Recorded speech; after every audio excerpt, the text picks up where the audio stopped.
selalu dalam keadaan sehat walafiat ya. Hari ini bertemu lagi dengan Bunda Irma di pembelajaran tematik. Nah, sebelum kita mulai belajar, kita berdoa terlebih dahulu ya. Sikap berdoa. Before we start our lesson today, let's say basmalah together, pray begin. Bismillahirrohmanirrohim. Amin. Nah, anak-anak, sebelum Bunda memulai video materinya, kita ice breaking dulu ya, supaya anak-anak Bunda semuanya semangat belajar dari rumahnya. Oke, semuanya ikuti Bunda. 1, 2, 3. Watermelon, watermelon, pepaya, pepaya, banana, banana, banana, banana, tomato, tomato. Nah, sekarang satu kali lagi dengan lebih semangat ya. 1, 2, 3. Watermelon, watermelon, pepaya, pepaya, banana, banana, banana, banana, tomato, tomato. Nah, bagaimana? Apakah anak-anak Bunda semuanya sudah semangat? Oke, jika sudah silakan sekarang disiapkan buku tematik 3D, kewajiban dan hakku. Nah, yang akan kita pelajari hari ini adalah yang pertama, hak dan kewajibanku, yang kedua, kalimat saran, dan yang ketiga, soal cerita. Nah, setelah ini Bunda akan menampilkan video materinya. Selamat menyaksikan dan selamat belajar anak-anakku. Halo anak-anak hebat, hari ini kita akan belajar tentang kewajiban dan hakku pada tema 4, subtema 1, pembelajaran 4 dan 5 pada halaman 16 sampai dengan 22.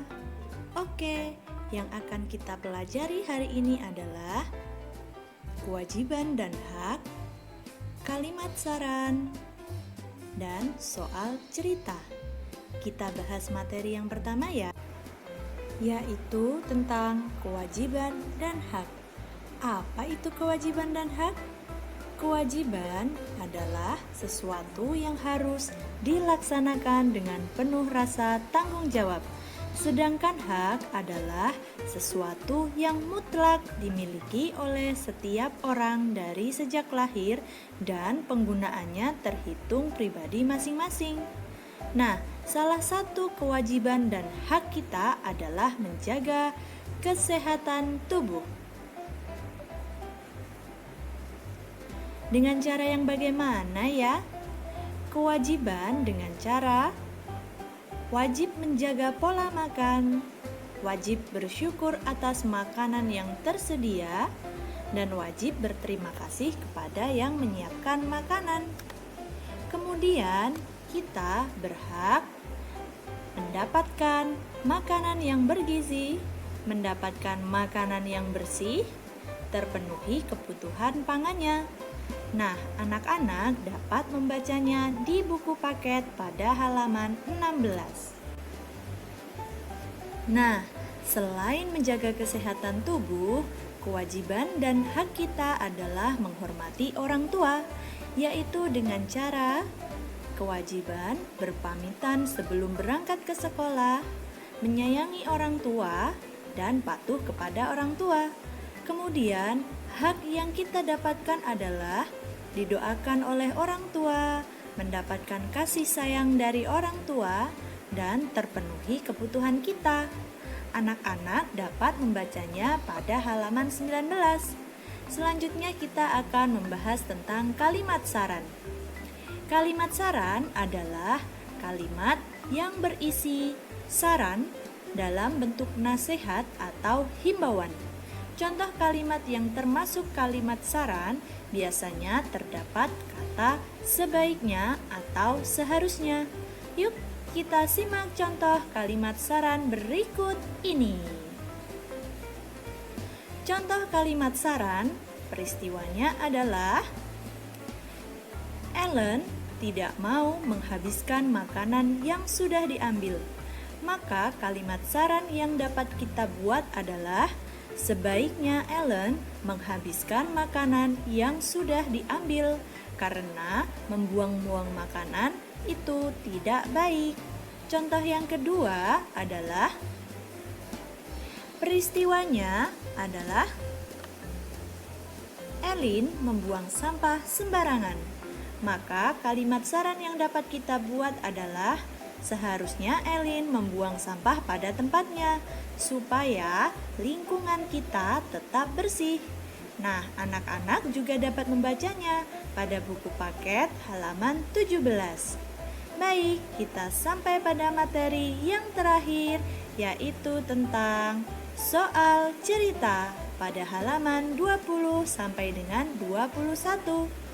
Terdapat cerita yang bisa kita buat menjadi soal cerita.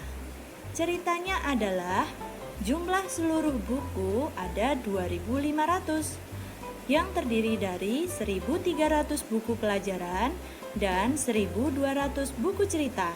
Ayo kita buat kemungkinan banyak buku yang sedang dipinjam dan yang terdapat di perpustakaan. Kita perhatikan tabel berikut ini.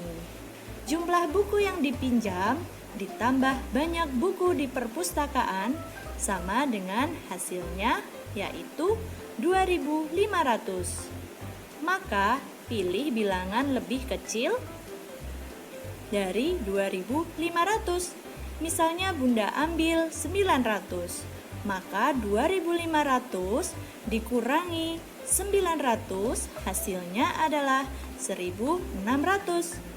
Lalu kita masukkan pada tabel penjumlahan menjadi jumlah buku yang dipinjam adalah 1.600 ditambah banyak buku di perpustakaan adalah 900, maka jumlah buku adalah 2.500. Penjumlahan tersebut juga dapat kita balik loh menjadi jumlah buku yang dipinjam adalah 900 ditambah banyak buku di perpustakaan adalah 1.600, maka banyak buku adalah 2.500.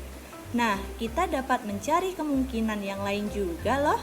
Misalnya adalah buku yang dipinjam adalah 1.000, maka ditambah banyak buku di perpustakaan adalah 1.500, maka jumlah buku adalah 2.500. Nah, anak-anak bisa mencari kemungkinan-kemungkinan lain yang dapat dituliskan dalam bentuk cerita. Baik, itu saja yang dapat Bunda sampaikan. Selanjutnya, anak-anak dapat mengerjakan kuis di web e-learning Sekolah Teladan Yogyakarta. Anak-anak pasti bisa karena di Teladan semua anak itu hebat. Terima kasih. See you anak-anak hebat. Bye-bye. Nah, bagaimana video materi hari ini? Mudah bukan? Semoga semua anak-anak Bunda bisa ya, karena di Teladan semua anak itu hebat. Oke, setelah ini silakan anak-anak mengerjakan kuis atau tugas yang sudah Bunda sediakan di website e-learning Sekolah Teladan. Selamat mengerjakan anak-anakku. Oke, jika sudah Bunda akhiri untuk hari ini. Sampai jumpa pembelajaran besok. Bunda tutup. Nahtatim bilhamdalah. Alhamdulillah. Wassalamualaikum warahmatullahi wabarakatuh.